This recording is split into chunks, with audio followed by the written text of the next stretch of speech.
meus irmãos. Que bom estar junto com você. Estamos aqui na lição número 2 e nesta lição estaremos aprendendo sobre o livro de Ruth.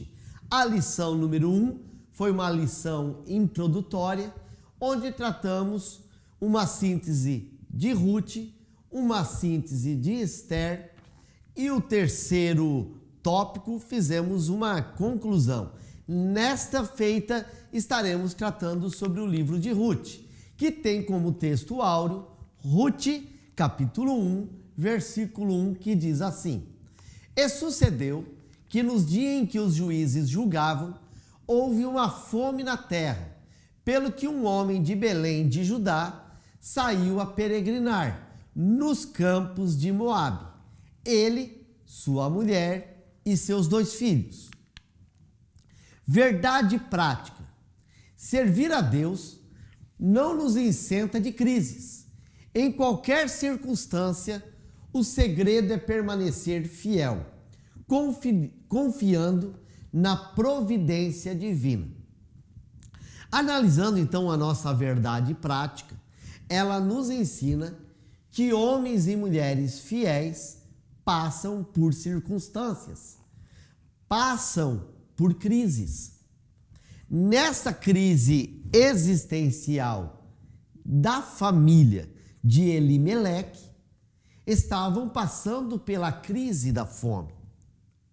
E nós vemos a unidade da família. A família toda saiu de Belém de Efrata, em Israel, e foram para o território de Moabe. Saíram da teocracia do Deus de Israel e entraram no território de Moloque. Então, dentro desta lição, algumas lições que ficam nas letras miúdas, podemos dizer assim.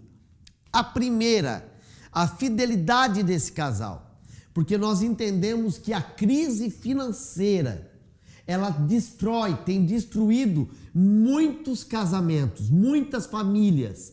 E nós vemos dentro desta história, a história de Elimeleque e Noemi, que mesmo faltando o pão, que a terra não está dando o seu fruto, essa família continuou junta, unida e foram para o território de Moloque juntos.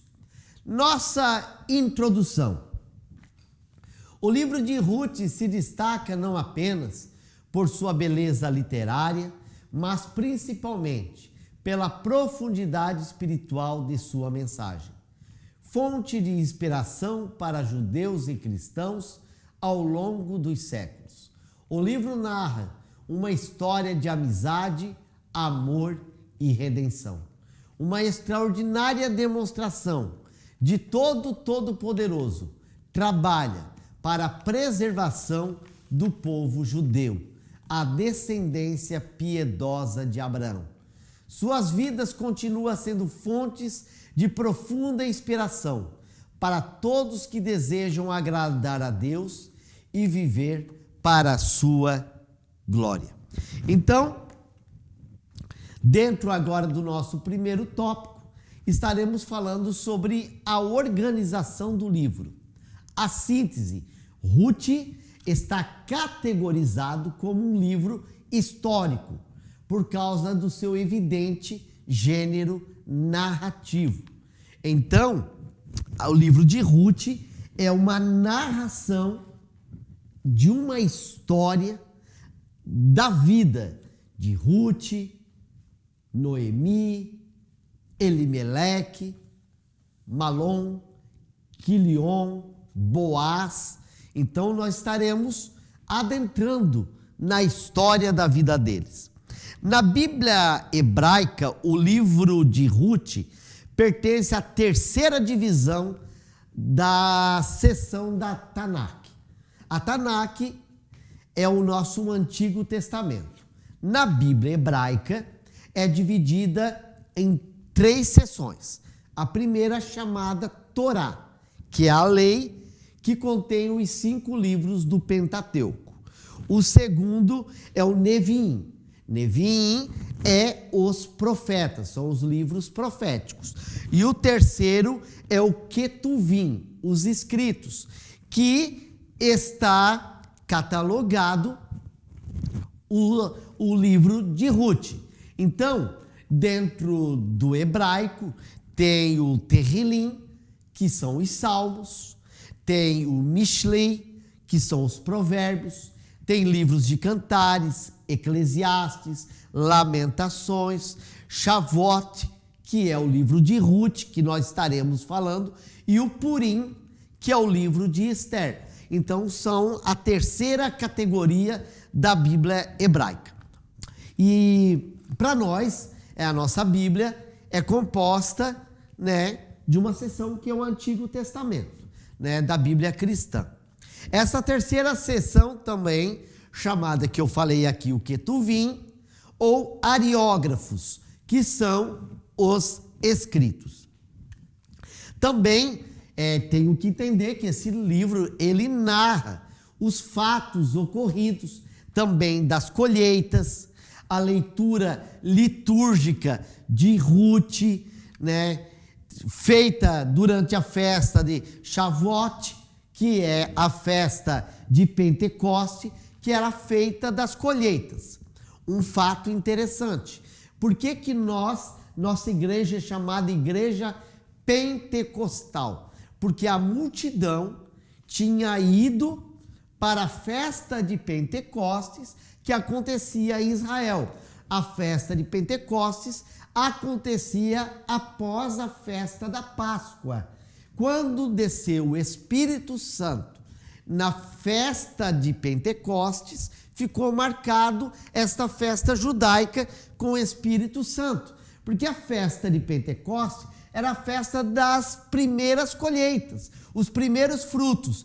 Como aconteceu com a igreja, quando desceu o Espírito Santo, teve a primeira massa de conversões, as primeiras colheitas. É por isso essa ligação entre festas de Pentecostes do Antigo Testamento, das festas de Israel, com o Pentecoste, que para nós é a descida do Espírito Santo.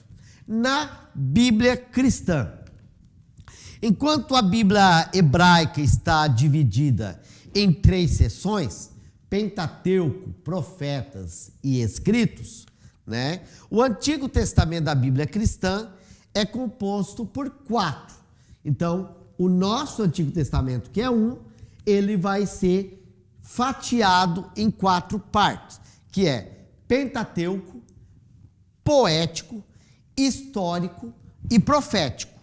Ruth está categorizado como um livro histórico, de gênero narrativo, porque o autor está narrando. Ele é identificado com uma beleza poética e empregando um estilo de linguagem de hebraico clássico. O autor expõe aspectos subjetivos dos personagens, daí aqui tem as referências. E a obra está organizada em 4 capítulos. Algo importante, alguns críticos do livro de Ruth falam da poesia poética desse livro maravilhoso que muito tem a nos ensinar. A autoria e a data desse livro. Há uma diversidade de opiniões. Muitos eruditos tentam especular quem é o autor do livro de Ruth. A nossa linha de pensamento, a nossa linha da Assembleia de Deus, nós cremos que o autor é Samuel, provavelmente Samuel. O Talmud, obra milenar de regulamentos e tradições judaicas, atribui também para o profeta Samuel. Só que eu quero que você entenda o que é o Talmud. O Talmud, essa palavra Talmud no hebraico, ela quer dizer estudo. Isso significa que está escrito ali interpretações da palavra. É o livro das discussões rabínicas, é o livro que fala sobre a lei, a ética, os costumes e a história do judaísmo. Dentro dele fala sobre a Mishnah e a Guemará. Mishnah e a Guemará. A Mishnah, isso que é interessante, é a lei oral. Essa lei oral, esta interpretação da lei, que muitas vezes o próprio Jesus bateu, às vezes, contra, com alguns ensinamentos, alguns apertamentos da lei, que o qual Deus não tinha falado. Ok? No nosso segundo tópico, vai nos falar sobre o contexto histórico, a síntese. Os fatos narrados em Ruth têm como contexto maior os dias dos juízes, caracterizado pela frase: cada um fazia como bem queria. Esse período dos juízes foi o período do momento em que ficamos sem liderança. Israel, a partir do momento que morreu Josué, morreu aquela geração, ficou um povo que só ouviu falar, não viu, não obedeceu, tinham a lei, mas não entendiam desta lei. É o grande perigo da igreja que não obedece pastor, a igreja que não ama seu pastor, a igreja que não obedece a sua liderança. É o tipo de cristão que diz: eu sou de Paulo, eu sou de Pedro, eu sou de Cristo, eu sou de Apolo. Não obedece a ninguém. Muito perigoso, porque nós entramos num período de desvio da Escritura. Então, no nosso primeiro tópico, do segundo tópico, primeiro subtópico do segundo tópico, vamos estar falando no tempo dos juízes. No tempo dos juízes, não há uma data correta, mas aconteceu essa narrativa 3 gerações antes de Davi. Segundo Meyer Peer, no seu livro, ele diz que mais ou menos essa narrativa aconteceu no período de Gideão, porque no período de Gideão também havia uma escassez de fome. Lembram-se que a escassez de fome, Gideão estava no lagar, que era para esmagar uva, ele não estava na eira, onde era o local para malhar o trigo, ele estava lá escondido dos seus inimigos. Então, nesse grande período de fome, foi que eles foram para Moabe.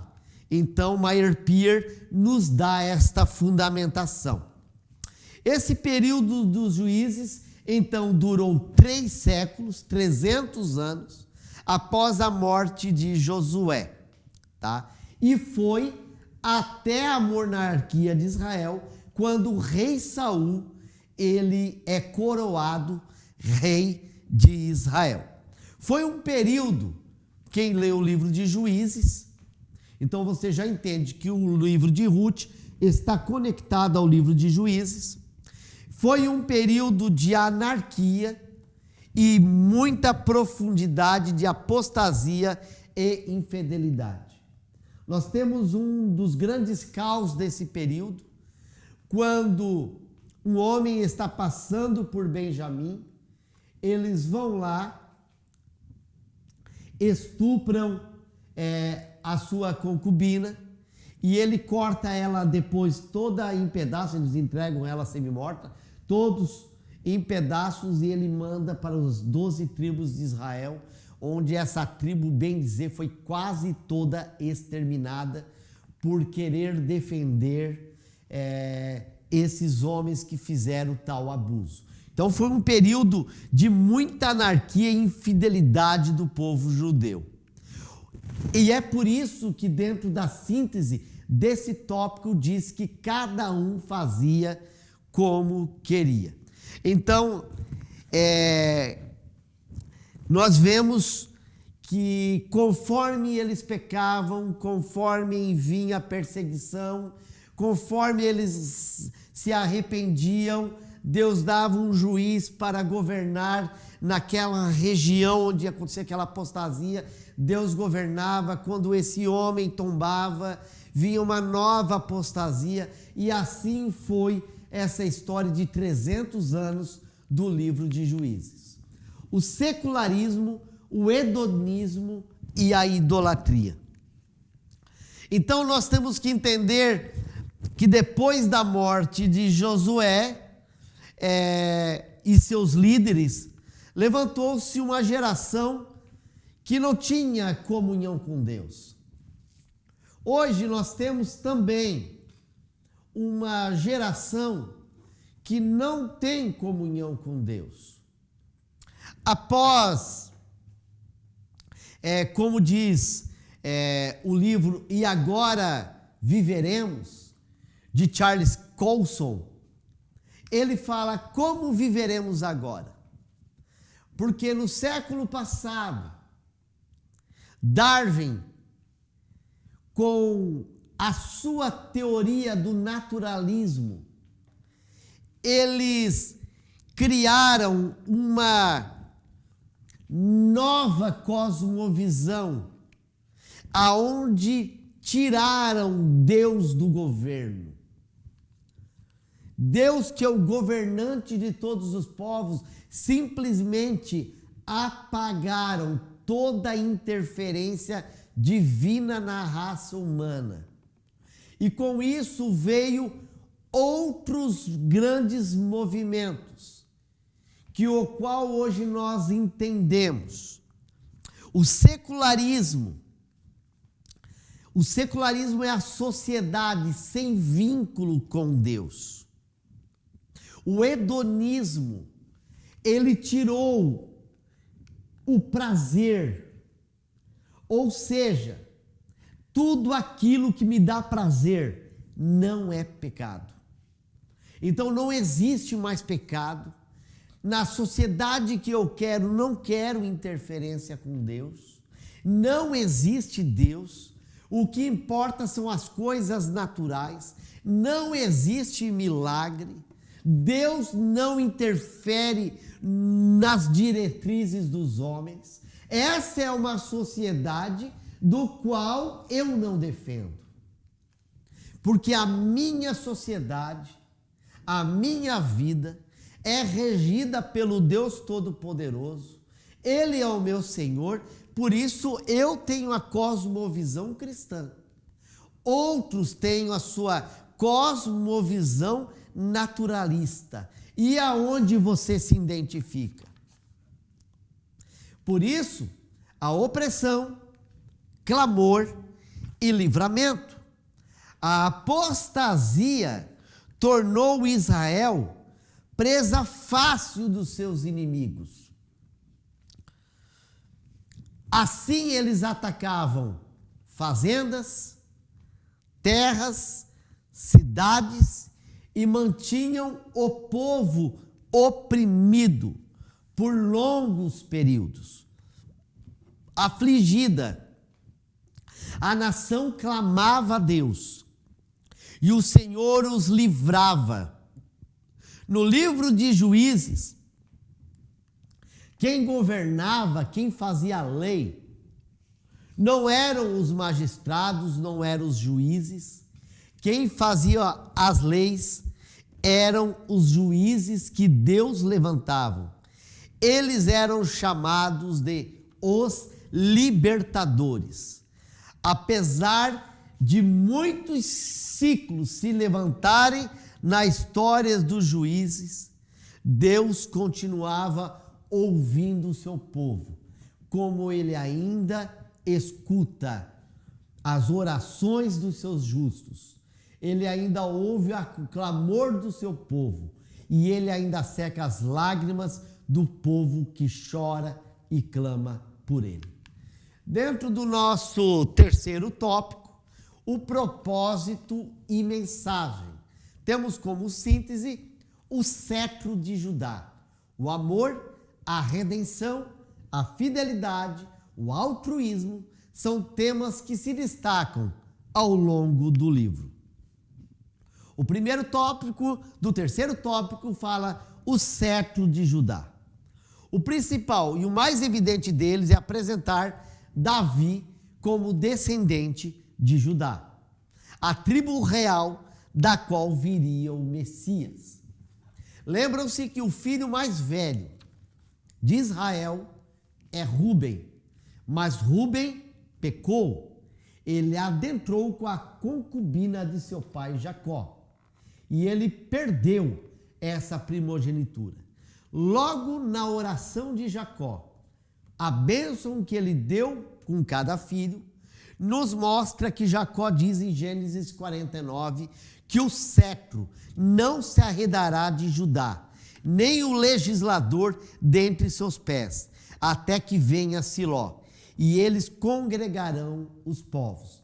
Então, a bênção messiânica, a bênção de Abraão, a bênção de Isaac e a bênção, de Israel, agora continua com Judá.